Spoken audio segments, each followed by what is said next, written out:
다 같이 자리에 일어서셔서 우리 찬양대 주하기에 맞추어 1년 마지막 송년 주일 예배를 하나님께 드리겠습니다. 다 같이 묵도하겠습니다.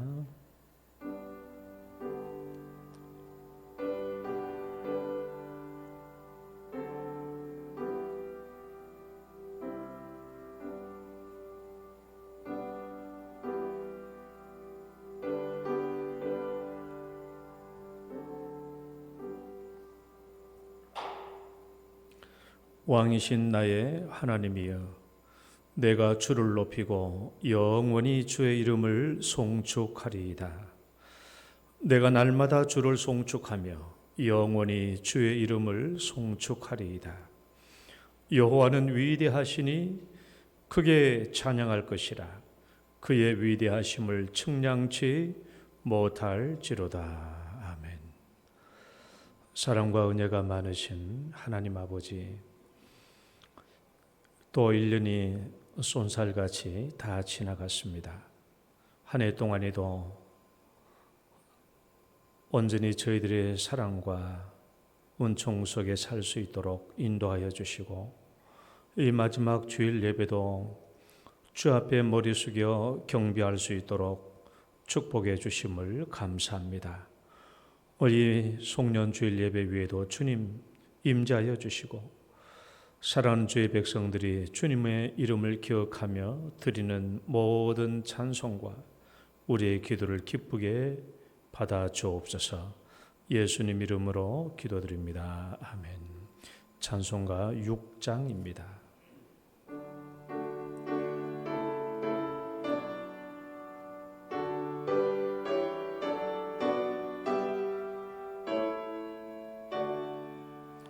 목소리 높여서 주 찬양하여라.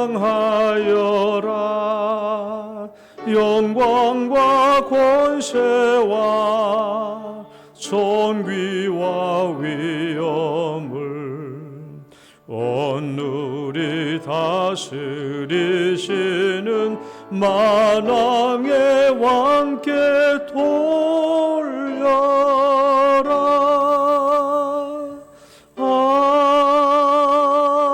아멘. 신앙 고백 드리겠습니다.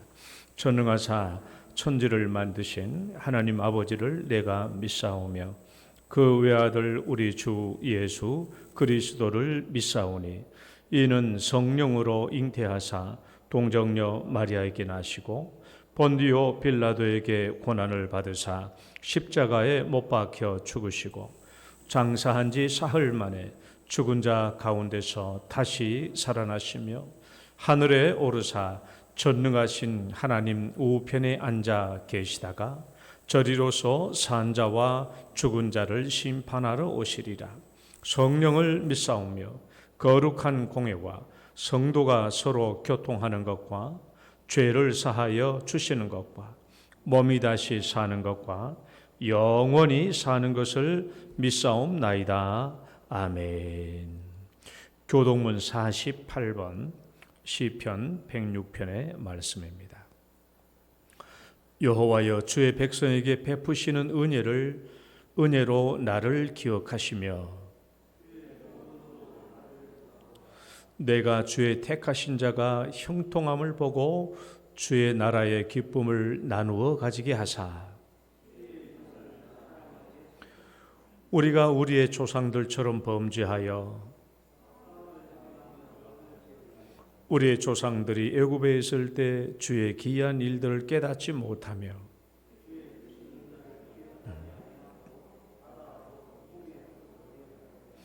그러나 여호와께서는 자기의 이름을 위하여 그들을 구원하셨으니 이에 홍해를 꾸짖으시니 곧 마르니 그들을 인도하여 바다 건너가기를 마치 광야를 지나감 같게 하사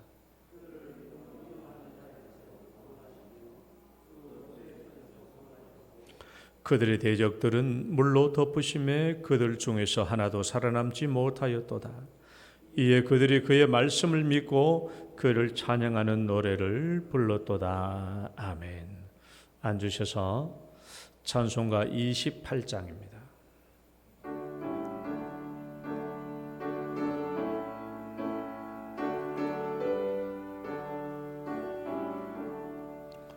복의 근원 강림하사 찬송하게 하소서.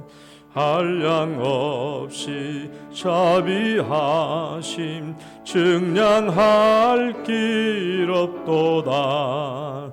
천사들의 찬송가를 내게 가르치소서. 구속하신 그 사랑을 항상 찬송합니다.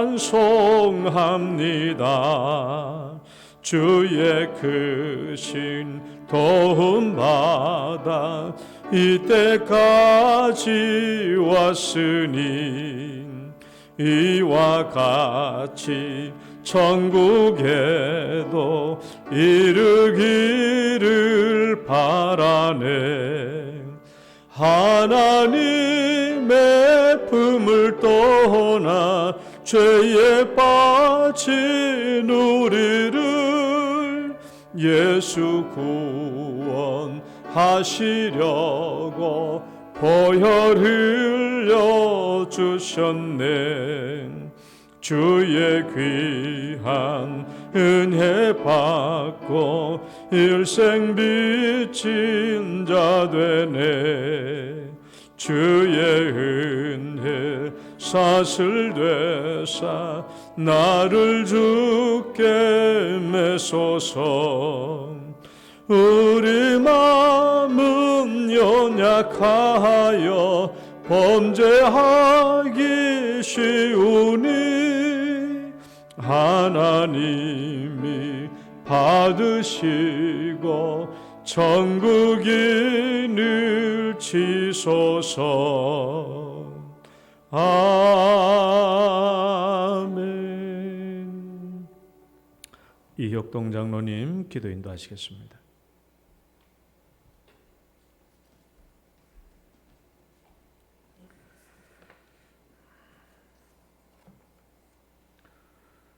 사랑과 은혜가 풍성하신 하나님 아버지, 지난 한 주간도 저희들을 지켜주시고 또 올 한 해도 여기까지 인도해 주셔서 감사드립니다.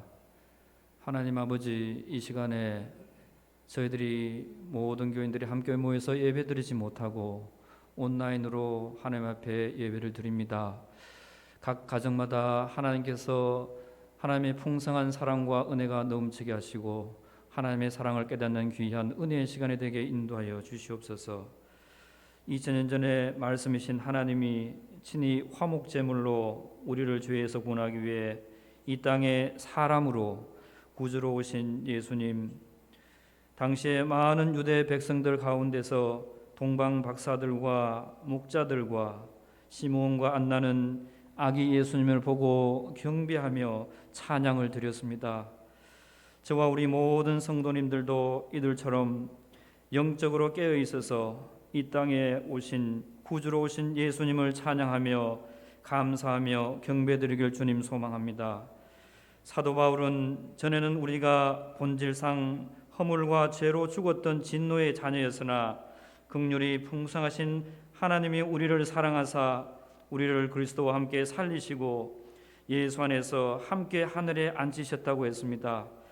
그의 은혜로 구원받았으니 하나님의 선물이라고 했습니다. 나 같은 죄인 살리시고 큰 죄악에서 건지시고 잃었던 생명을 주셨으니 이제껏 내가 산 것도 다 주님의 그 크신 사랑과 은혜임을 하나님 이 시간에 고백합니다. 올 한 해 돌이켜보건대 코로나라는 전염병으로 인해서 사회적으로 경제적으로 또 육체적으로 영적으로 많은 어려움 가운데 있었습니다. 그러나 하나님께서 저희들을 긍휼히 여기시고 불쌍히 여겨주셔서 여기까지 인도해 주셨으니 주님의 사랑과 은혜 아닌 것이 없음을 하나님 고백합니다. 성도들이 모여서 마음껏 하나님의 구원의 은혜를 찬양하고 경배하며 예배드리는 것이 또한 얼마나 귀하고 소중한 것인지 아버지 깨닫게 되었습니다. 우리는 다 알 수 없지만 마지막 때 이 모든 것이 하나님의 섭리하에 놓여 있음을 주님 저희들 압니다. 어려움 가운데 있는 이 나라와 국민들을 불쌍히 여겨주시고 또한 긍휼을 베풀어 주시옵소서. 하나님 아버지, 주님의 몸된 우리 교회를 위해서 간구합니다. 우리가 함께 모여 예배드릴 때마다 신령과 진정으로 드리며 하나님을 기뻐 찬양하고 우리의 죄를 고백하며 죄의 사함의 기쁨을 누리며 영적으로 각성하는 시간이 되게 인도하여 주시옵소서. 성령으로 우리의 속사람을 강건케 하사 믿음으로 그리스도께서 우리의 마음에 계시고 사랑 가운데 뿌리가 박히고 하나님의 사랑의 너비와 길이와 높이와 깊이가 어떠함을 깨닫게 하시고 우리가 다 하나님의 아들을 믿는 것과 아는 일에 하나가 되어서 온전한 사람을 이루어 그리스도의 장성한 분량이 충만한 데까지 이르게 하시고 세상의 온갖 교훈과 풍조에 밀려 요동하지 말게 하여 주시옵소서. 우리의 씨름은 혈과 육을 상대하는 것이 아니요 통치자들과 권세들과 어둠의 세상 주관자들과 하늘에 있는 악의 영들을 상대하는 것이라고 하여 사오니 구원의 투구와 성령의 검 곧 하나님의 말씀을 가지고 저와 우리 모든 성도들이 이 영적 싸움에서 승리하게 인도하여 주시길 주님 간절히 바라고 원합니다. 새해에도 주님의 일꾼들을 많이 세워주셨습니다. 주님의 몸된 계율을 세우는데 부족함이 없도록 은혜를 더딥혀 주시고 또한 사랑과 온유와 겸손함으로 충성스럽게 감당케 하여 주시옵소서. 자라나는 어린 세대와 청년들 예배와 말씀을 들음으로 창조주 하나님 역사를 주관하며 우리를 구속해 주신 예수님을 인격적으로 만나게 하시고 주님의 몸된 교회와 지역사회와 나라의 귀한 믿음의 사람으로 쓰임받게 인도하여 주시옵소서. 이들을 위해 수고하는 우리 교사들과 우리 부교육자들 주님께서 붙잡아 주시고 기도와 사랑과 은혜로 감당케 하시며 이들의 수고를 하나님께서 친히 갚아 주시옵소서. 또한 연로하신 성도님, 육신이 연약한 성도들 혼과 육을 강건케 하시고 성도님들 가정마다 기도하는 제목 주님께서 응답하여 주셔서 가정과 주님의 몸된 교회를 섬기는데 부족함이 없도록 주님 은혜를 베풀어 주시옵소서. 또한 목사님 강단에서 말씀을 전하실 때마다 성령 충만케 하사 은혜와 진리의 말씀으로 인도하여 주시고 듣는 모든 성도들 온유하고 겸손한 마음으로 듣고 또한 깨닫게 하시고 순종함으로 예수님을 닮아가며 풍성한 믿음의 열매를 맺는 모든 성도들에게 인도하여 주시옵소서. 하나님 아버지, 이 나라와 민족을 위해서 간구합니다. 하나님 150여 년 전에 절망 가운데 빠진 이 민족을 불쌍히 여기시고 또한 긍휼히 여겨 주셔서 하나님 아버지 많은 선교사들을 보내주시고 또한 복음을 듣게 하시며 하나님의 위로와 소망을 갖게 하셨습니다. 선교사들과 많은 믿음의 선진들의 순교와 또한 희생과 헌신으로 주님의 몸된 교회를 세우고 또 신앙의 자유가 있는 자유대한민국을 세우시고 지금까지 헤아릴 수 없는 많은 은혜를 베풀어 주셨습니다. 그러나 세상의 마지막 때인 지금 어리석은 이스라엘 백성들처럼 먹고 배가 불러서 하나님을 경외하지도 않고 세상의 악한 영들이 역사하는 속임수와 교훈과 풍조에 유혹되어서 하나님을 배교하는 일들이 우리 사회 곳곳에 또한 안타깝게도 교회 안에도 많이 들어와 있음을 하나님 고백합니다. 하나님 이 교회를 불쌍히 여기시고 이 나라의 모든 백성들을 불쌍히 여겨 주시옵소서. 가정과 교회를 세우신 하나님의 창조의 질서와 생명을 거부하고 신앙과 전도와 표현의 자유를 빼앗는 여러 가지 많은 법들이 인권과 개혁의 이름으로 입법화되고 있습니다. 하나님의 창조 질서를 대적하고 자유 대한민국의 가치를 무너뜨리는 이 모든 악한 계획들을 주님 폐하여 주시고 선교사와 많은 믿음의 선진들의 순교와 헌신으로 세워진 이 나라를 주님 불쌍히 여기시고 긍휼히 여겨 주시옵소서. 정치와 경제와 사회, 교육과 문화 이 모든 영역에서 창조주 하나님의 통치와 법이 영원하게 설 수 있도록 하나님 인도하여 주시고 하나님을 경외하는 자들 들어 사용하여 주실 주님 간절히 바라고 원합니다. 하나님 중창단 하나님께서 마음과 정성을 다하여 하나님께 찬양 드릴 때 주님 이 찬양을 받아주시고 듣는 우리 성도들 하나님의 은혜를 누리는 시간이 되게 인도하여 주시옵소서. 예수님 이름으로 기도드립니다.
감사합니다.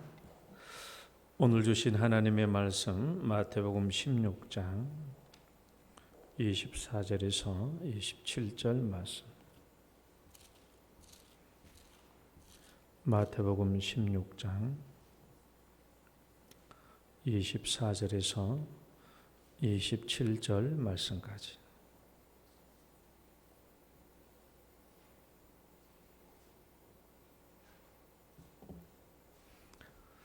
교독하겠습니다.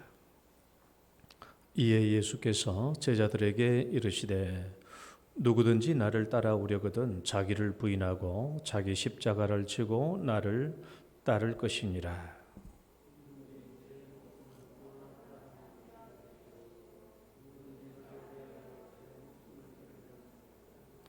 사람이 만일 온 천하를 얻고도 제 목숨을 잃으면 무엇이 유익하리요?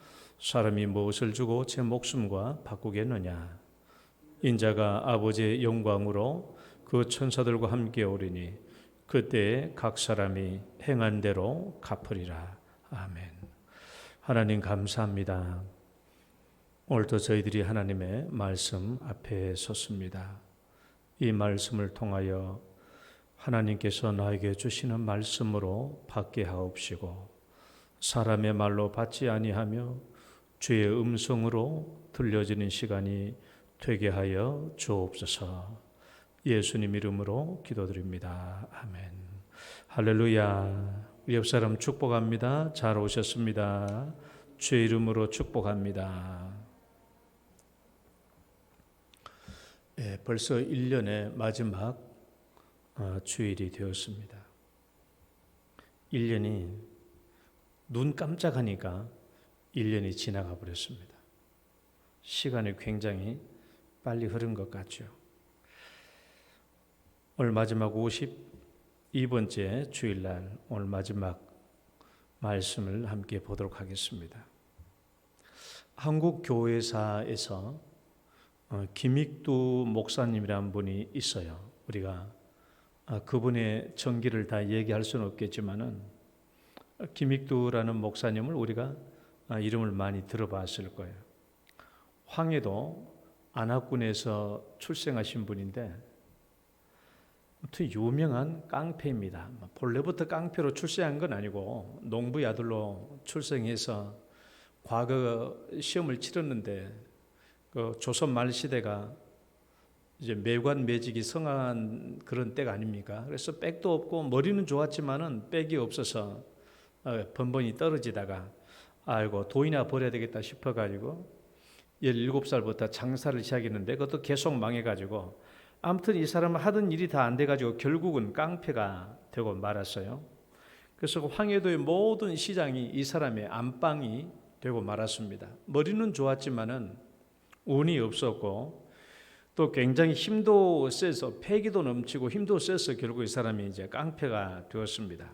그래서 황해도에는 모든 시장판에는 그에게 외상을 주지 않는 사람이 없었다고 해요. 술집도 국밥집도 냉면집도 말이 외상이지 무전취식이라 그냥 달라고 하면 다 알아서 줍니다. 그래서 그 당시에 많은 사람들이 하루를 이렇게 소원을 빌면서 시작했다고 해요. 오늘 하루도 김익도 만나지 않고 무사히 보내게 해 주옵소서 하고 빌었다고 합니다. 그러던 이 사람이 미국의 스왈렌 선교사의 설교를 들었어요. 우리나라 이름으로 말하면 소알련 이렇게 되어 있는데 스왈렌 선교사를 만나서 회개하고 10년 동안의 깡패 생활을 마치고 이 사람이 결국은 신학을 들어가요. 자기가 회개하고 예수 믿고 난 뒤에도 자기 삶이 습관들이 안 바뀌어져서 이 사람이 성경을 백독을 했어요. 성경을 백독해서 자기의 악한 성품을 고치려고 성경을 백독했다고 해요. 평양신학교에 들어가서 결국 우리나라 이제 최초의 신학교잖아요. 평양신학교를 들어가서 3회로 졸업하게 됩니다. 그리고 목사가 되었는데 이분이 한국 교회사에 아주 유명한 부흥사가 됩니다. 그러니까 부흥 집회 때마다 엄청나게 많은 기적과 이적과 별 희한한 기적이 많이 일어났습니다. 그가 행한 신유의 능력이 얼마나 컸으면 당시에 동아일보 기자가 이 사람을 따라다니면서 심층 취재를 했어요. 해가지고 당시에 동아일보에 기사를 실은 겁니다. 그러니까 동아일보 1920년 58호에 김 목사의 이적이라는 그 기사 제목에 이렇게 보도가 났어요. 한번 제가 읽어볼게 한번 보세요. 황해도 신천군 읍내 교회 목사 김익두 씨는 지난 5월 17일에 부산진 교회에서 안수 기도로서 안전뱅이를 걷게 했는데 그 병고침을 받은 자는 부산진 좌천동 446번지의 김나건의 아들 두수로서 낳은 지 8개월 만에 안전뱅이가 되어 8년간 걷지 못하다가 안수기도 즉시 일어나서 걷게 되었으므로 칭송이 자자하다. 이번 남방 집회에서 밀양군 교회에서는 18세 여자 벙어리를 고쳤다. 이번 각 지방에서 병 고친 수요가 22명이요 반이나 낫게 된 수요는 18명이다.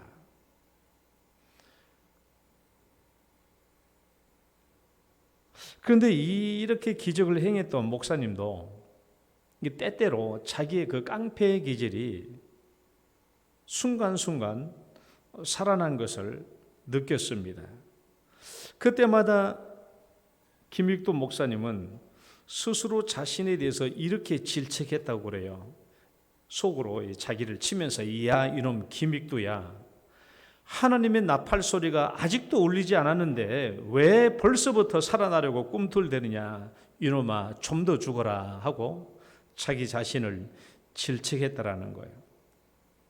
이 목사님의 전기를 읽다 보면 이런 일화가 또 실려 있어요.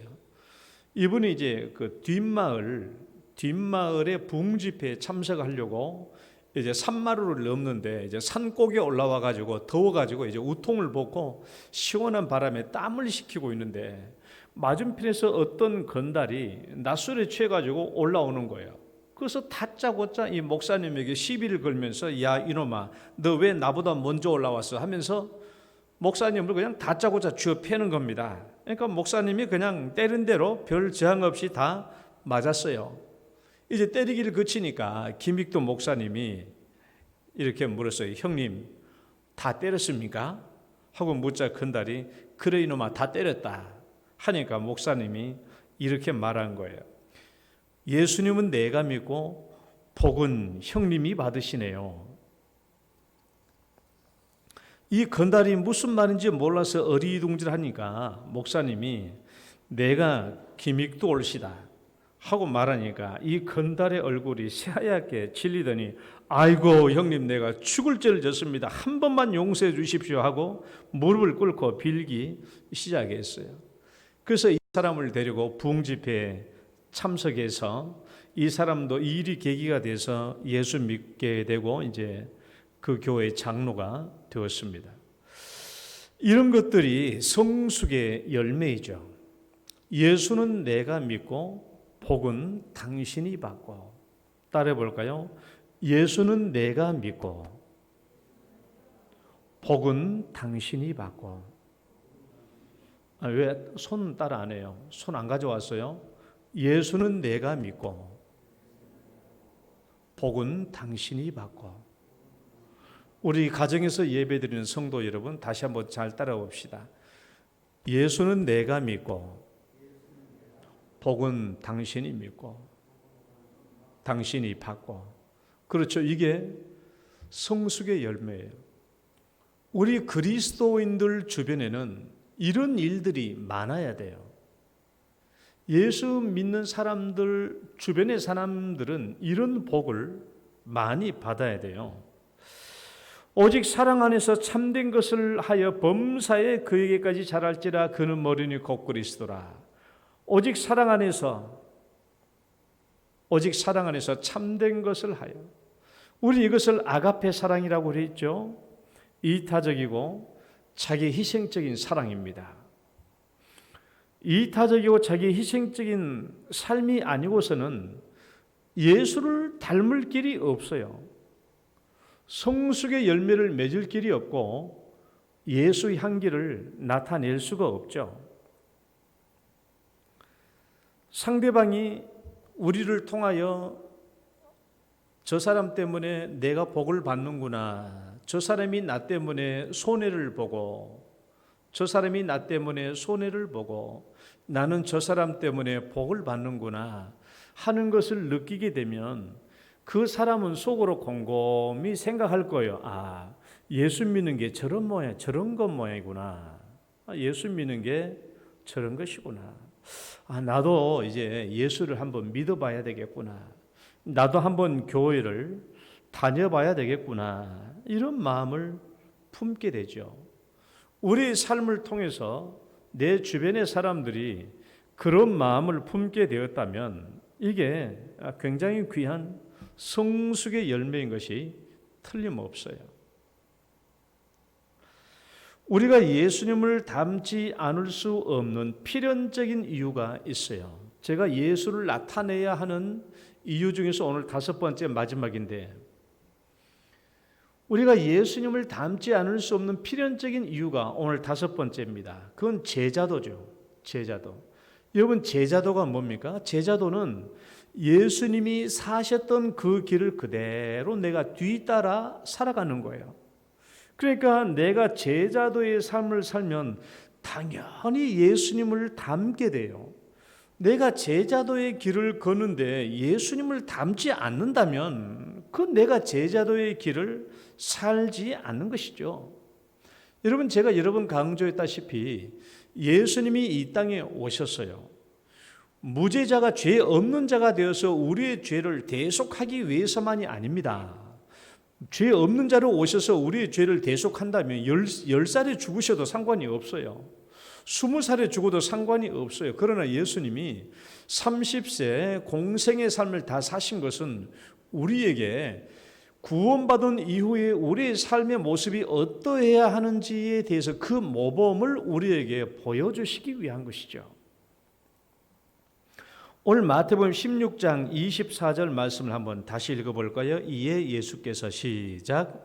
이에 예수께서 제자들에게 이르시되 누구든지 나를 따라오려거든 자기를 부인하고 자기 십자가를 지고 나를 따를 것이니라. 제자도에 관한 말씀이죠. 이런 바로 이 말씀 앞에 뭐가 있어요? 16장 16절 그 유명한 사도 베드로의 신앙 고백이 나와 있죠. 주는 그리스도시요 살아계신 하나님의 아들이시니이다. 이 신앙 고백 다음에 나오는 게 이 제자도입니다. 이 신앙 고백과 제자도는 필연적인 관계에 있어요. 이 신앙 고백을 완성시켜 주는 것이 제자도입니다. 그러니까 여러분, 신앙 고백, 주는 그리스도시요 살아계신 하나님의 아들이십니다라는 이런 신앙 고백은 성령으로 말미암지 않고도 우리가 배워서도 얼마든지 할 수 있어요. 할 수 있습니다.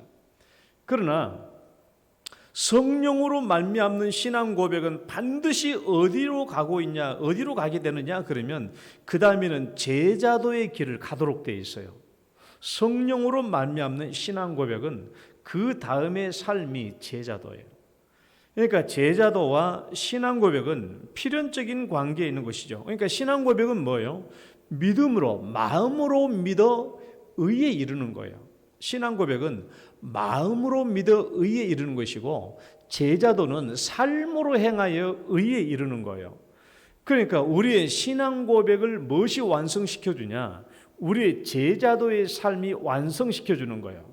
그러니까 내 신앙 고백이 이것이 신앙 고백이 진짜냐 가짜냐라는 것을 판명하고 싶으면은 그 뒤에 뒤따르는 제자도의 삶이 있느냐 없느냐를 보면 알 수 있어요.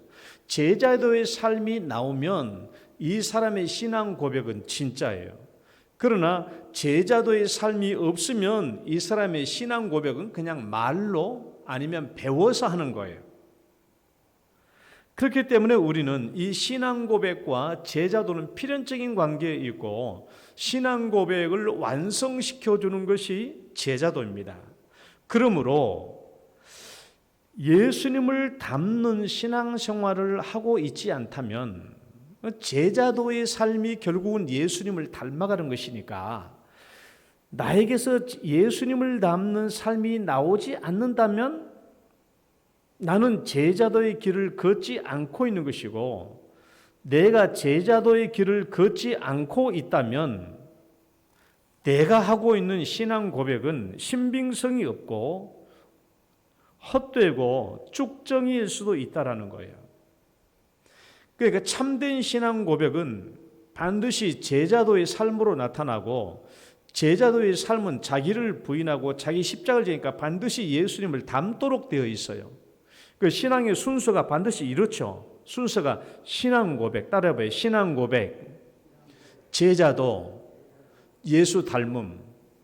이것을 뒤집어 보면 나에게서 예수 닮은 모습이 안 나타난다면 나는 제자도의 길을 안 걷고 있는 것이고 제자도의 길을 걷고 있지 않다면 내가 입술로 하는 신앙 고백은 헛되다라는 거예요. 신빙성이 없다라는 것이죠. 그러면 우리가 제자도를 통해서 어떻게 예수를 닮을 수 있는가? 자, 첫 번째 읽어봅니다. 첫 번째 시작.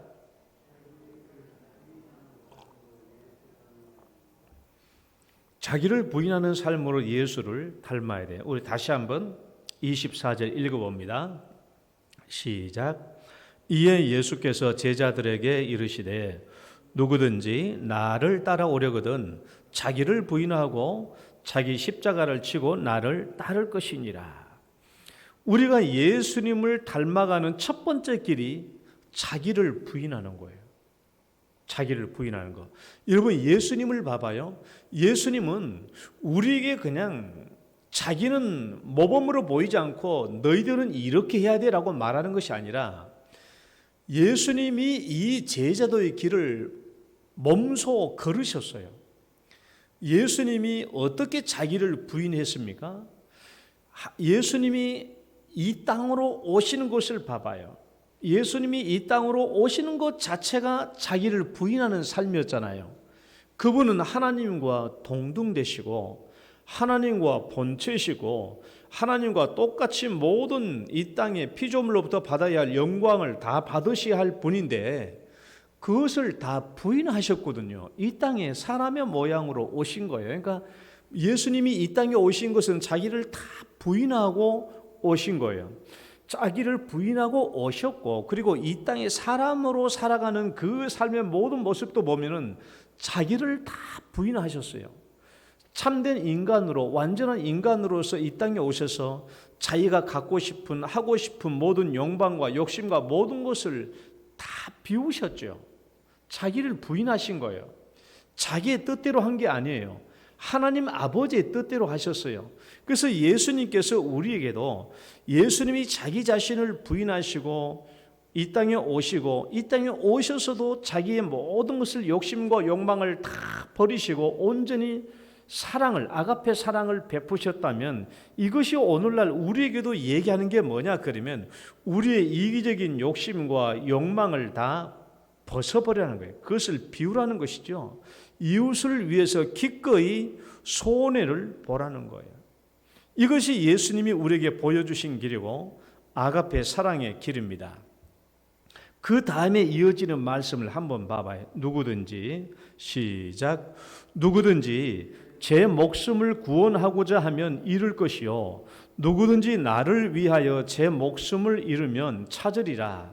보십시오.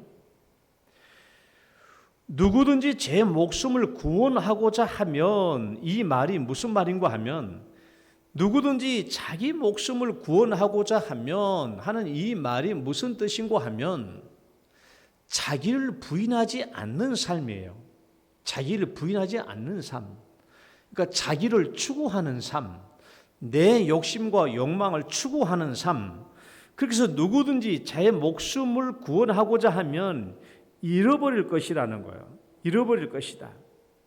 제 목숨을 구원코자 하면은 이룰 것이다. 여러분, 여기서 말하는 목숨이 무슨 목숨입니까? 어떤 목숨인지 26절 말씀 한번 읽어봅니다. 사람이, 시작.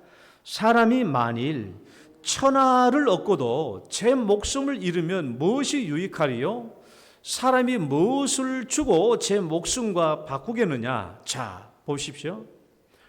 자, 자기를 부인하지 않고 누구든지 제 목숨을 구원코자 하면, 즉 내 자신을 부인하지 않고 내가 내 욕심과 욕망을 채웠다고 칩시다. 그러면 내가 얻을 수 있는 최고의 유익이 뭡니까? 내가 얻을 수 있는 최고의 이익은 뭐예요? 천하를 얻는 거예요. 여러분, 이 천하보다 더 많이 얻을 수는 없잖아요. 이 천하를 비록 다 얻었다고 칩시다. 비록 이 천하를 얻었다고 칠지라도 그 사람의 목숨을 잃어버리면 이것이 무엇이 유익하겠느냐라는 거예요. 그러니까 누구든지 제 목숨을 구원코자 하면 잃을 것이라고 했을 때 이 목숨은 1차적으로는 자기 이 육체의 욕심, 이 육체의 목숨이죠. 육체의 목숨.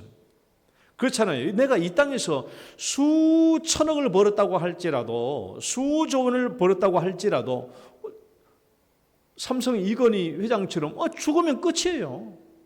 끝이에요. 그러니까 이 목숨은 육체적인 목숨을 말하기도 하지만 1차적으로, 그러나 예수님이 말씀하고자 하는 궁극적인 두 번째 목숨은 뭐냐 그러면 종말론적인 심판에서 오는 종말적인 죽음을 얘기해요. 27절 말씀 앞에 보고 읽어봐요. 시작. 인자가 아버지의 영광으로 그 천사들과 함께 오리니, 이 결론적으로 주시는 말씀, 인자가 아버지의 영광으로 그 천사들과 함께 올 때 재림 때잖아요. 심판 때잖아요. 이건 마지막 종말 때의 심판, 그때 잃게 되는 목숨, 영원히 벌받는 지옥 형벌에 떨어지는 것을 의미합니다. 그러니까 우리가 이 땅에서 자기를 부인하지 않고 내가 이 땅의 모든 것을 얻고 내 욕망의 모든 것을 추구한다고 할지라도 마지막 종말의 심판 때 내가 지옥 형벌을 받게 되면 그것이 무엇이 유익하겠느냐라는 거예요. 그 자기를 추구하는 궁극적인 삶과 그 결국이 이렇다고 한다면 그것이 무슨 유익이 있겠느냐. 그러나 제자도를 따라가면 어떤 결과와 보상이 있다고 말합니까? 자, 앞에 보고 읽어봅니다. 시작. 누구든지 나를 위하여 제 목숨을 잃으면 찾으리라. 또 아버지의 인자가 아버지의 영광으로 그 천사들과 함께 오리니 그때에 각 사람이 행한 대로 갚으리라. 이게 구원과 보상입니다. 제자도의 삶을 따르면 반드시 마지막 종말의 심판대에서 구원을 받게 될 것이고 보상을 받게 될 거예요. 그러나 그 보상은 죽어서만이 받는 보상은 결코 아닙니다. 자기를 부인하지 않고 자기를 부인하지 않는 이런 제자도가 없이 예수를 닮을 수가 있을까요? 한번 곰곰이 생각해 봐요.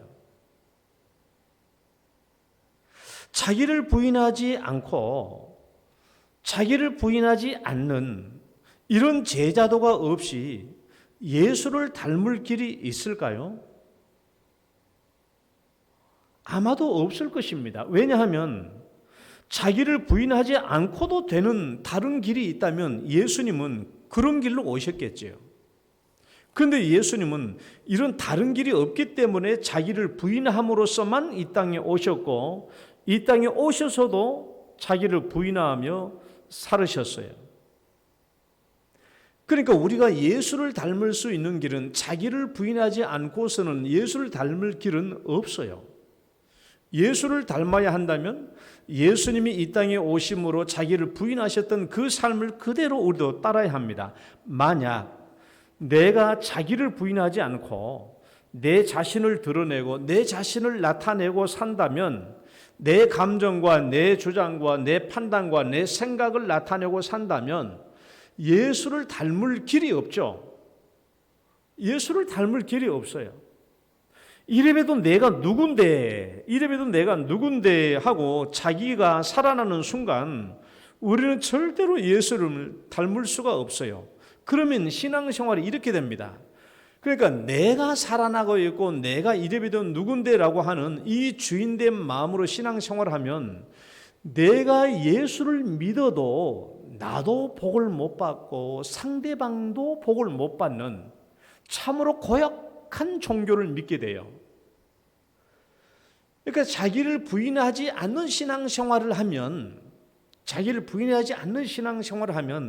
내가 예수를 믿어도 나도 복을 못 받고 내 주변 사람도 복을 못 받는 아주 고약한 이기적인 종교 생활을 하게 된다라는 거예요.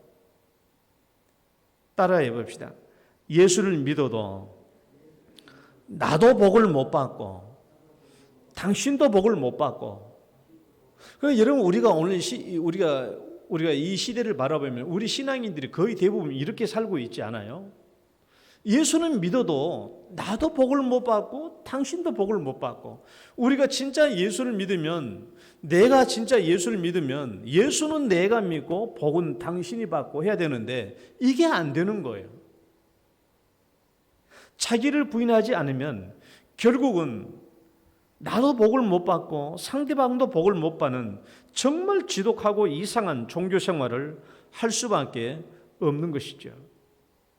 그러면 여러분 어떻게 해야 자기를 부인하는 자세를 가질 수 있을까요? 이제 이거 중요합니다. 어떻게 하면 자기를 부인하는 자세를 가질 수 있을까요? 예수님을 따라하면 돼요.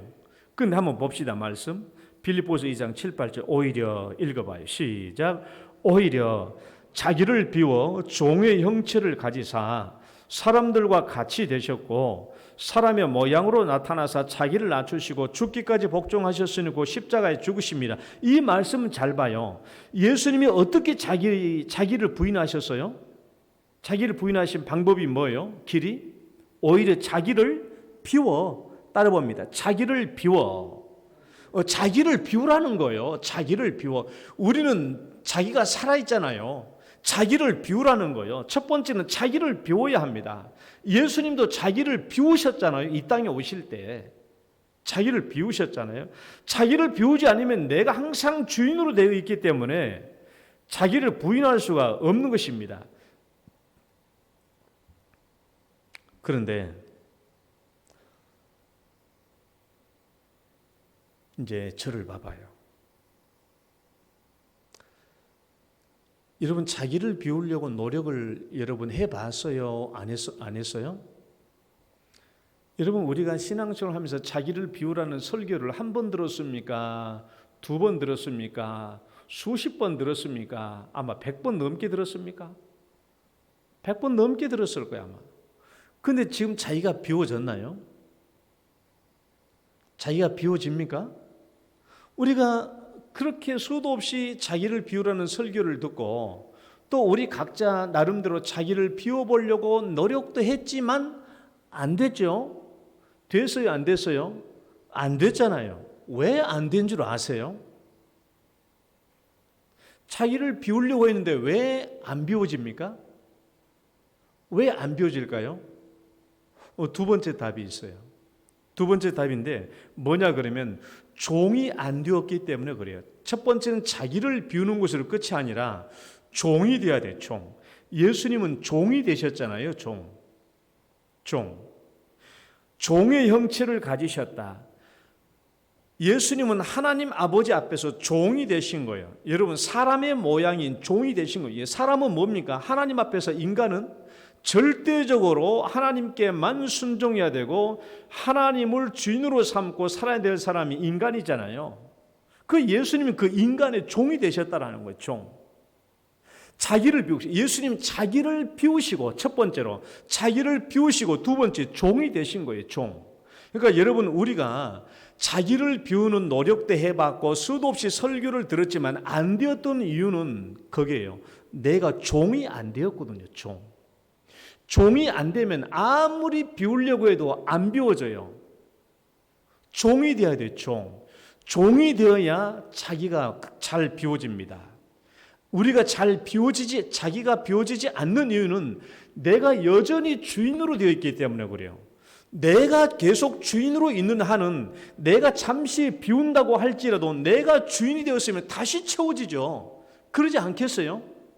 내가 아무리 자기를 비우려고 노력하고 훈련을 한다고 할지라도 내 자신이 여전히 주인으로 되어 있다면 다시 또 내 안에 들어오게 될 거예요. 다시.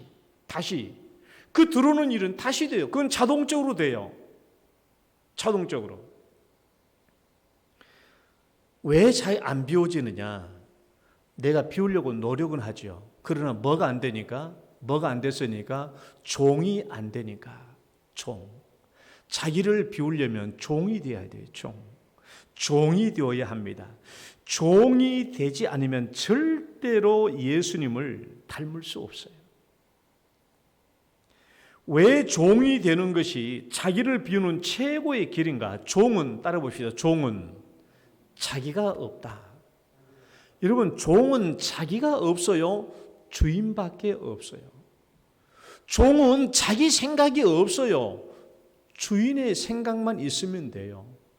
종은 자기의 판단이 없어요. 주인의 판단만 있으면 돼요.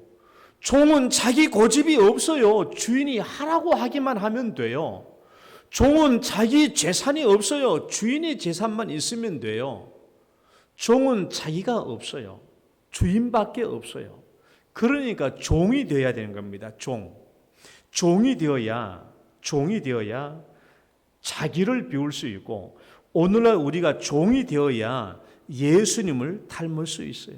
예수님이 이 땅에서 종의 삶을 살았잖아요. 하나님이 하라고 하시는 대로 종의 삶을 사셨어요. 여러분, 예수 닮기를 원하신다면 예수님처럼 첫 번째 자기를 비우시고 두 번째 종이 되어야 돼요. 종이 되는 거 쉽지 않습니다. 여러분, 종이 되면은 신앙생활 상당히 지난주에 했던 것처럼 내 성품에 전면적으로 개편되는 현상이 나타나요. 종이 되면은. 그러나 종이 안 되면 비웠다가 채웠다가 비웠다가 채웠다는 계속 반복됩니다. 그러니까 성숙이 안 돼요. 비웠다가 채웠다가 비웠다가 채웠다가. 종이 되어야 돼요. 종이 되지 못하면 예수의 예자를 닮지 못합니다. 그 다음에 두 번째는요. 읽어봐요. 두 번째, 자기 십자가를 시작. 자기 십자가를 지닌 삶으로 예수를 닮아야 합니다. 여러분, 자기 십자가가 뭐예요? 누구든지 자기를 부인하는 자는 자기를 부인하고 자기 십자가를 지고 있는데, 자기 십자가가 뭐예요? 자기 십자가. 잘 들으세요. 자기를 부인하는 삶에서는 필연적으로 무엇이 발생되는가? 자기를 부인하는 삶을 살면 필연적으로 무엇이 발생되는가 하면 내가 짊어져야 할 짐이 발생돼요. 내가 짊어져야 할 짐이 발생됩니다. 예를 들면 내가 100만 원의 이익을 봐야 되느냐 손해를 봐야 되느냐 하는 상황이 발생됐다고 쳐봅시다. 내가 100만 원의 이익을 받을 것인가 아니면 내가 저 사람한테 양보해야 될 것인가, 이 100만 원이 왔다 갔다 하는 이 상황이 처졌다고 쳐봅시다. 그런데 만약에 내가 이 100만 원을 손해보기로 선택한다면 내가 100만 원의 가치의 예수 닮음이 나타나게 될 것이고 100만 원 가치의 예수 향기가 나타나게 될 것이고, 상대방에게는 100만 원어치의 즐거움과 기쁨과 보상이 주어질 것이고, 그러면 나에게는 필연적으로 뭐가 와요? 100만 원이라고 하는 짐이 나에게 떨어지는 거예요. 그러면 나에게 100만 원이 주어지면 이러한 것을 할 수 있을 터인데, 이것을 상대방에게 주어져 버리면 필연적으로 나는 내가 짊어져야 할 100만 원어치의 짐이 나에게 발생되는 거예요. 그 짐이 뭐예요? 자기 십자가예요. 내가 져야 할 십자가라는 거예요. 그래서 자기 십자가를 진다라는 말은 자기를 부인함으로 말미암아 발생되는 그 짐을 내가 온전히 짊어지는 것을 얘기해요. 그러니까 자기 부인에서 오는 것은 필연적으로 내가 짊어져야 할 짐이 발생되는 것이고, 그 짐이 자기 십자가예요. 그 짐을 지라는 것이죠. 회사에서 퇴근하기 직전인데 위로부터 새로운 업무가 발생했다고 쳐봐요. 퇴근하기 직전인데 퇴근하기 직전에 상사가 어떤 업무를 주었어요. 그 업무를 보니까 상당히 중요한 일이고 무거운 일이에요. 이 일을 맡게 되면 일주일 동안은 꼬박 야근을 해야 됩니다.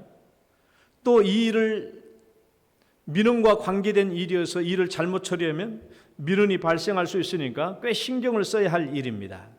그런데 이 일을 맡을 수 있는 사람이 우리 사무실에서 두세 명은 돼요. 그러면 이 일을 던져놓고 갔어요. 상사가 이것 좀 해 하고 던져놓고 갔다면 우리 사무실에서는 이 일을 할 수 있는 사람이 두세 사람은 돼요. 그러면 누군가 이 일을 맡아야 돼요. 누군가 이 일을 맡게 된다면 그 사람은 자기의 편안한 저녁 시간을 포기해야 되고 가족들과 편안하게 하는 휴식과 가족들과 즐거움과 누린 모든 것을 다 포기해야 되고 힘들고 어려운 육체적인 고통과 고생의 길을 함께 해야 돼요. 그렇다고 그 일을 더 한다고 해서 돈을 더 준 것도 아니에요. 그런데 그 일을 내가 맡았다고 한다면, 그 일을 내가 맡기로 내가 선택했다고 한다면 필연적으로 나는 그 짐을 짊어져야 돼. 내가 야근을 하면서 그 일을 고생을 해야 돼요.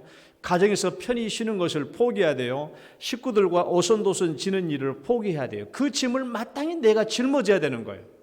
그러니까 자기를 부인하는 삶에서는 반드시 뭐가 발생하느냐? 자기가 져야 할 짐이 발생되는 거예요. 그 짐. 그 짐을 지는 거예요. 우리 교회 어떤 집사님도 그랬다고 그 얘기를 들었어요. 어떤 회사에서 구조조정 때문에 일부의 회사원들이 강제적으로 퇴직을 당해야 하는 일이 발생한다라는 거예요. 그렇죠? 회사가 구조조정을 당해야 되니까 몇몇 사람들은 억지로 퇴직을 해야 돼. 그런데 다 처자식이 딸린 사람들이 누가 퇴직하려고 하겠습니까? 그런데 만약 내가 퇴직을 해야 된다고 한다면 당분간 내 가족은 경제적으로 힘든 시기를 겪어야 돼요. 물질적으로 힘든 시간을 겪어야 돼요. 정신적으로 힘든 시기를 겪어야 돼요. 내가 퇴직하기로 희생하기로 한다면 그 짐이 뭐예요? 그 짐이 내 십자가죠. 상사가 주신 그 업무를 내가 담당하기로 결정하고 내가 퇴직하기로 내가 결정을 하면 거기서는 반드시 내가 짊어져야 할 짐이 발생해요. 그게 십자가입니다. 그게 자기 십자가고 그 십자가를 지라고 하는 것이죠.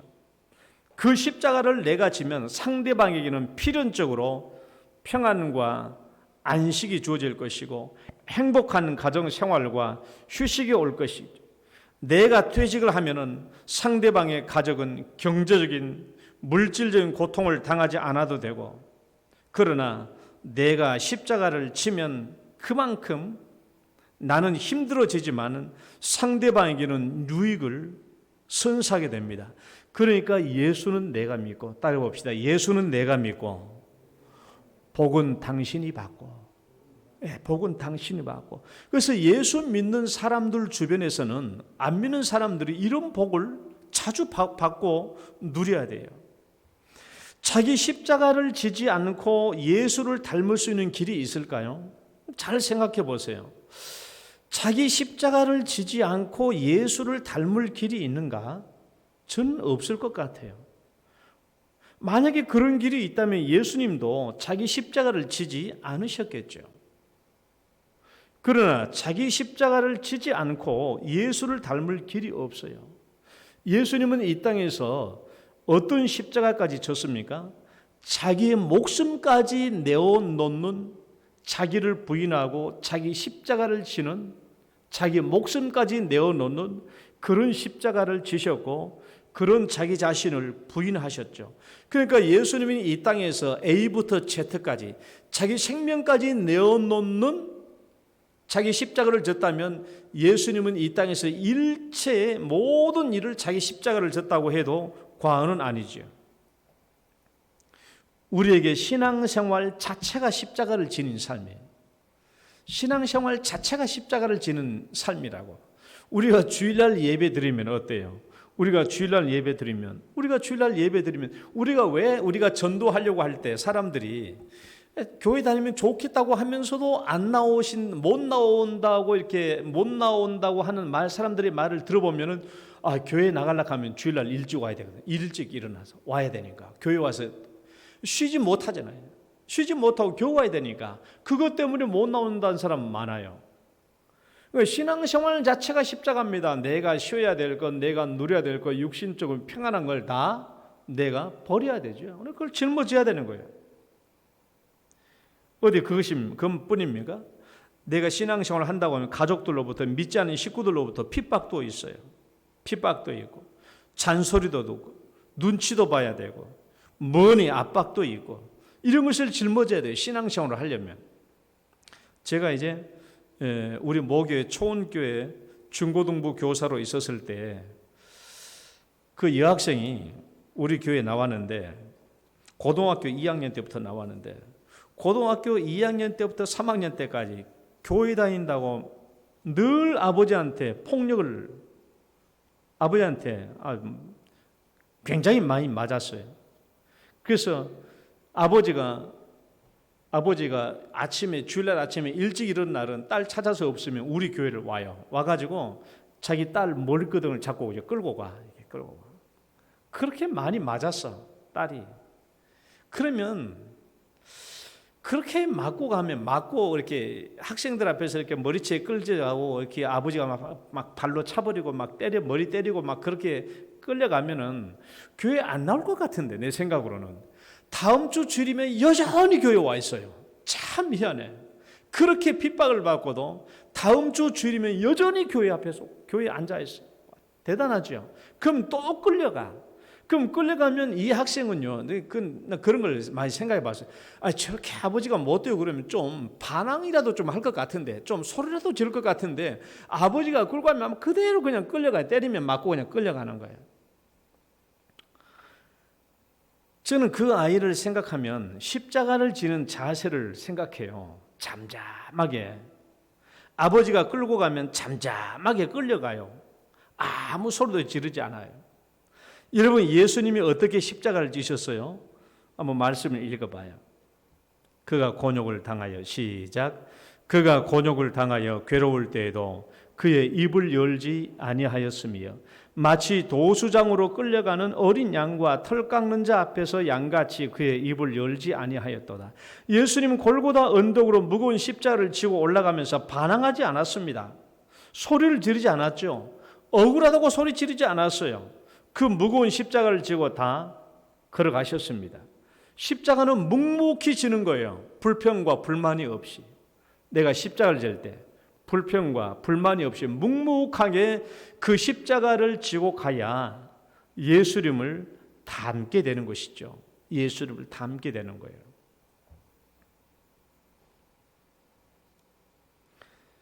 이제 마지막 결론으로 실제적으로 예수를 닮아가는, 어떻게 실제로 예수를 닮아갈 것인가 하는 것을 제가 경험하고 체험하는 바대로 제가 한번 얘기를 해볼게요. 어떻게 예수를 닮아가는가? 자, 범사에 그에게까지 자라가는 길이에요. 분명히 우리는 성경은 범사에 그에게까지 자라가나 그는 머리니 곧 그리스도라고 했습니다. 그러니까 우리는 범사에 예수님께 자라가야 돼요. 자, 우리가 범사에 예수님을 닮아가려면, 자, 1단계 읽어봐요. 1단계 지금 당면한, 시작. 지금 당면한 문제가 무엇입니까? 범사에 그에까지 닮아가야 돼요. 그러니까 예수님 앞에서는 어떤 일은 예수 닮아도 되고 어떤 일은 더 이상 예수 안 닮을 수 없는 일이 있는 것이 아니라 범사, 모든 일은 예수를 닮아야 돼요. 그러니까 첫 번째, 여러분이 당면한 그 일이 무엇인가 봐요. 여러분의 가정에서 어떤 일이 발생했습니까? 아니면 회사에서 어떤 일이 발생했습니까? 친구 간에 어떤 일이 발생했습니까? 몸에 질병이 발생했습니까? 경제적인 문제가 발생했습니까? 직장 잡는 일이 발생했습니까? 자녀들에게 무슨 일이 발생했습니까? 누구에게 돈을 꿔줬는데 돈을 못 받는 일이 발생했습니까? 그러니까 무슨 일이 발생했는지 잘 봐요. 무슨 일이든지 간에 예외 없이 예수를 닮아야 할 범사에 속합니다. 범사에 거기까지 잘할지라고 그랬어요. 모든 일에.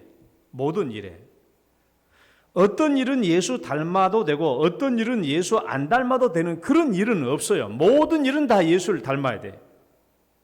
그래서 우리는 내가 지금 당하고 있는 모든 일은 다 예수를 닮아가야 할 그 범사에 속한다는 것을 먼저 생각을 하셔야 돼요.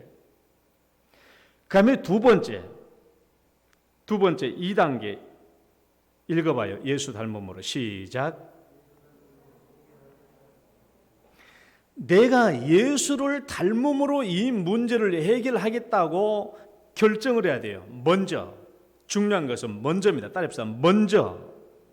먼저 그렇게 결정을 해야 돼요. 내가 예수를 닮음으로 이 문제를 해결하겠다고 내가 결정을 내려야 돼. 왜냐하면 우리는 먼저 이것을 생각지 아니하면 우리는 항상 자기를 부인하고 자기 십장을 지는 방식으로 일을 처리하는 것이 아니라 이 반대로 가요. 반대로. 내 자신이 주인되고 내 자신의 욕망을 채우는 방식으로 문제를 해결을 합니다. 이것은 노력 안 해도 저절로 돼요. 저절로. 그러니까 내가 먼저 이것을 생각지 아니하면 이 일도 내가 예수를 닮음으로 이 문제를 해결해 가야 되겠다라는 생각을 먼저 하지 않으면 우리는 자동적으로 아주 자연스럽게 내가 주인되고 내 자신의 욕망을 이익을 충족시키는 방향으로 일을 처리해 갑니다. 그러면 뭐가 돼요? 나는 예수 못 닮아요. 그러니까 바로 여기에서 뭐가 갈라져요? 기로입니다. 기로. 내가 제자도의 길을 갈 것이냐 아니면 세속의 길을 갈 것이냐의 기로가 여기에요. 그러니까 중요해요. 먼저. 그런데 이건 알아야 돼요. 만약에 내가 자기를 부인하지 않고 내 십자가를 지지 않는 길을 선택하겠다. 제자도의 길이 아니라 세속적인 길을 선택하겠다라고 한다면 반드시 여기에서는 싸움과 갈등이 발생합니다. 그리고 누군가는 여기서 이 환경에서 상처를 입게 돼요. 반드시 그런 일이 발생해요. 여기서는. 그러나 만약 내가 자기를 부인하고 내 십자가를 지는 방식으로 일을 처리하겠다라고 문제를 내가 그렇게 해결하겠다라고 생각한다면 반드시 여기서는 예수 닮고 예수 향기 나타나고 예수는 내가 믿고 복은 당신이 받는 일이 여기서 나타나요. 반드시 그렇게 돼요. 그러나 내가 자기를 부인하지 않고 내 십자가를 지지 않고 제자도의 길을 가지 않는다면 반드시 여기서는 갈등과 싸움이 있고 누군가는 상처를 받게 되고 상대방은 분명히 기독교인을 비방하는 욕을 하게 될 수밖에 없어요. 그러니까 먼저 생각해야 돼요. 이 일이 있으면 먼저 내가 예수님을 닮는 방식으로 이 일을 해결해야 되겠다라고 먼저 결정을 해야 돼요. 그 다음에 제3단계 읽어봐요. 시작. 이건 정말 중요한 부분이에요. 그러니까 내가 지금 이 문제를 해결해 가려고 하는데 이 문제를 해결하는데 내가 예수를 닮는 방식으로 문제를 해결하려고 한다고 그러잖아요. 그러면 여기에 대한 예수님의 모범적인 사례가 무엇인지를 찾으라는 거예요.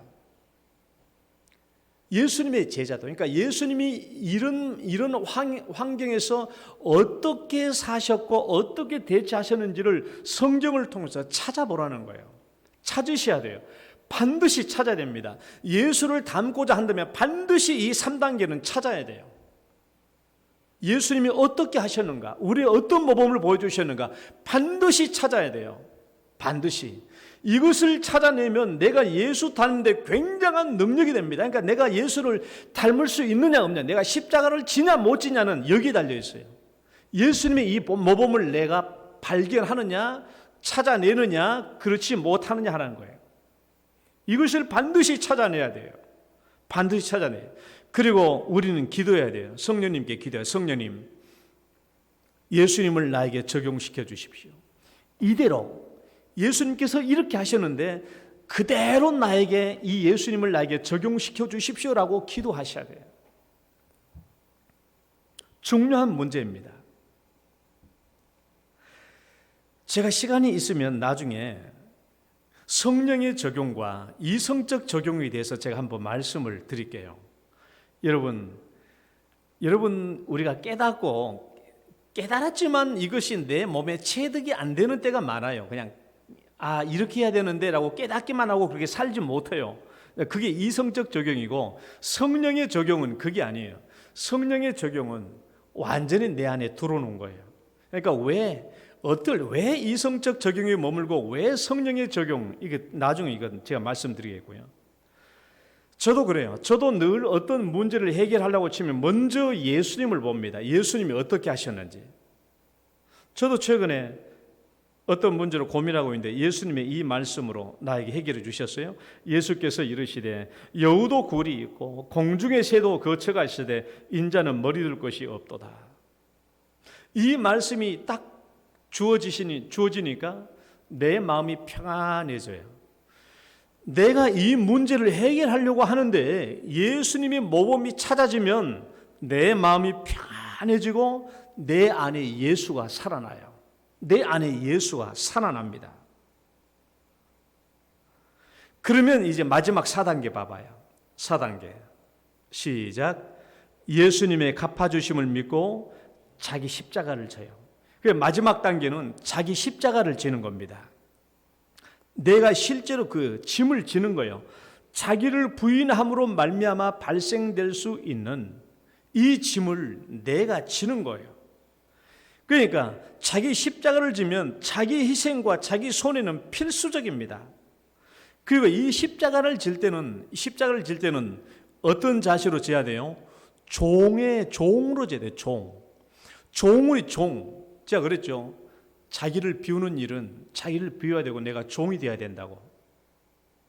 종이 되지 않으면 이 십자가를 져도 불평과 불만이 나와요. 왜? 내가 주인으로 이 희생의 짐을 지려고 하니까, 이 짐을 지려고 하니까 불평과 불만과 짜증이 나와요.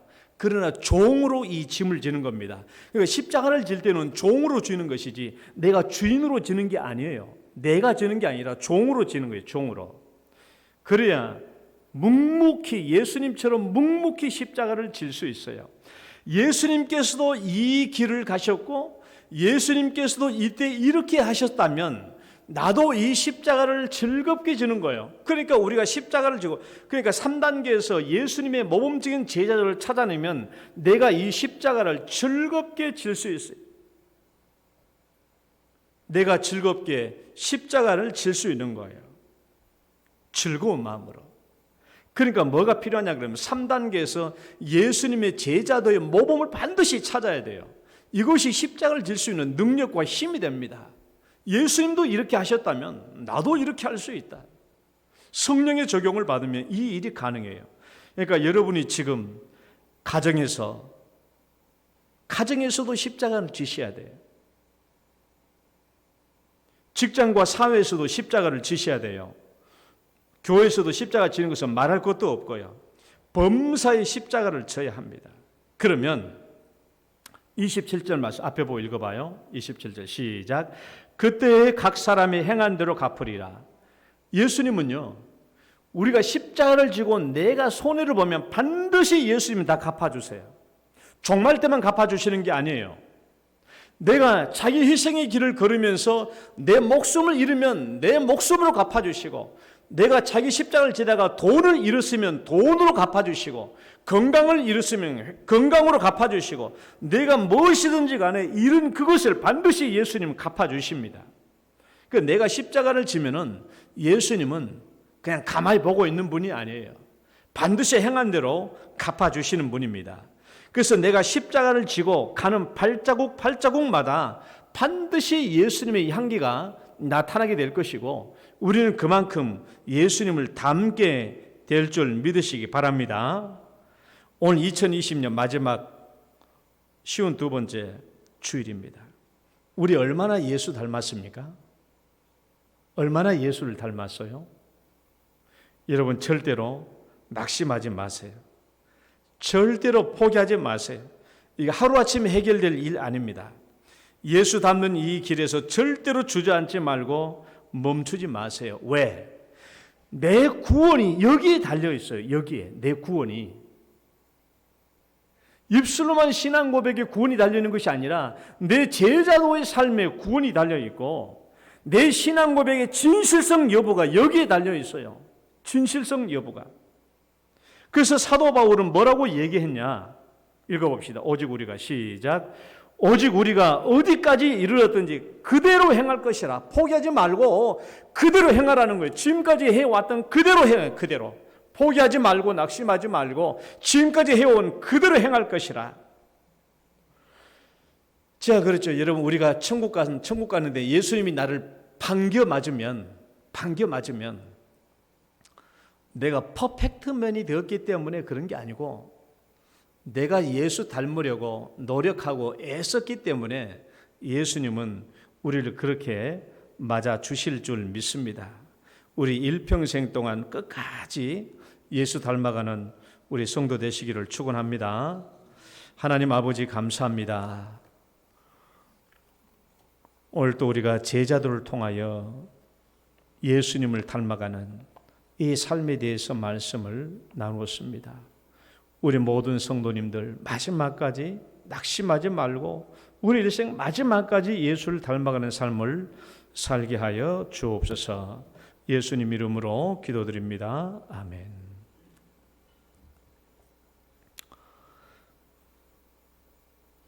우리 찬송가 458장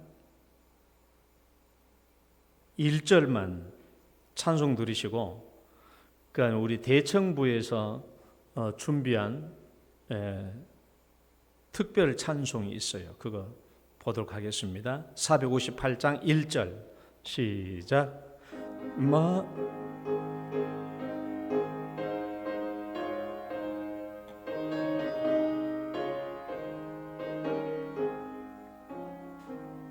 너희 마음에 슬픔이 가득할 때 주가 위로해 주시리라. 아침 해같이 빛나는 마음으로 너 십자가 지고 가라. 참 기쁜 마음으로 십자가 지고 가라.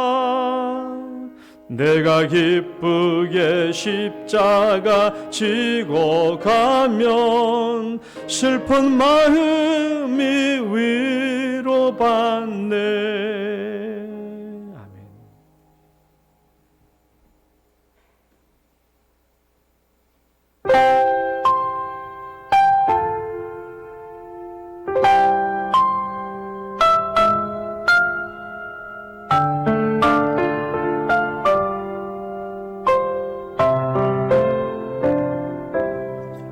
별을 따라온 동방박사 구유 위에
Happy New Year.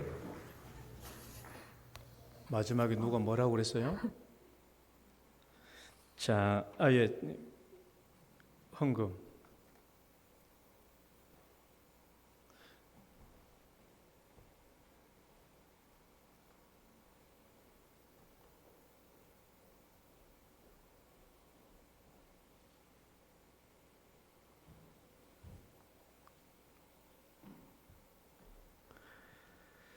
하나님 아버지 감사합니다. 주님께서 베풀어 주신 은혜와 축복을 감사하며 또 오늘 또 주 앞에 드려진 11조의 예물과 또 감사 예물, 또 성탄 예물, 또 성교 구제 예물, 이 모든 것 주님 기뻐 받으시고 큰 영광이 되게 하옵시며 또 드리는 손길 위에도 주님 기억하사 그들의 심령과 기도의 제목들, 삶의 모든 분야에 있어서 하나님의 형통함을 베풀어 주옵소서. 예수님 이름으로 기도드립니다. 아멘.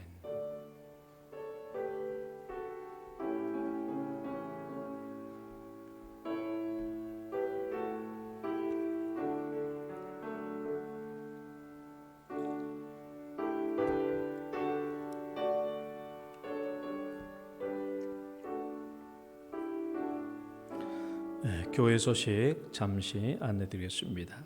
예배는 1월 3일까지 비대면 예배가 진행되고 있습니다. 각 가정에서 온라인 예배로 잘 드려주시기를 바라고요. 송구 영신 예배는 각 가정에서 11시 30분에 드리면 되겠습니다. 또 녹화를 위해서는 저녁 9시에 본당에서 예배를 준비하겠습니다. 2021년 사역자 임명 우리 전체 카톡에 공지되어 있습니다. 예결산 위원회 모임은 추후에 광고되겠습니다. 주일학교 수료식은 각 부서별로 진행되고 모범교사 표창 동대구 노회 주일학교 모범교사상은 영유아부 배지연 교사, 그다음에 영동교 모범교사는 천문희 최지영 선생님입니다. 그리고 사임 그동안 우리 이경은 전도사님이 우리 교회 오셔서 사역해 주셨고 이제 네 번째 주일로 마지막 이제 사임하고 다른 교회로 가게 되었습니다. 그동안 많이 수고해 주셔서 감사합니다. 우리 축복송 드리시고 축도로 예배 마치겠습니다.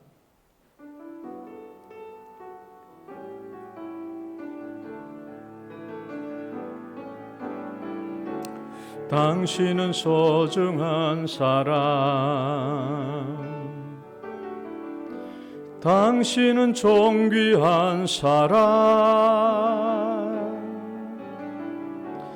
이 세상에 하나뿐인 당신은 내게 너무나도 소중한 사람.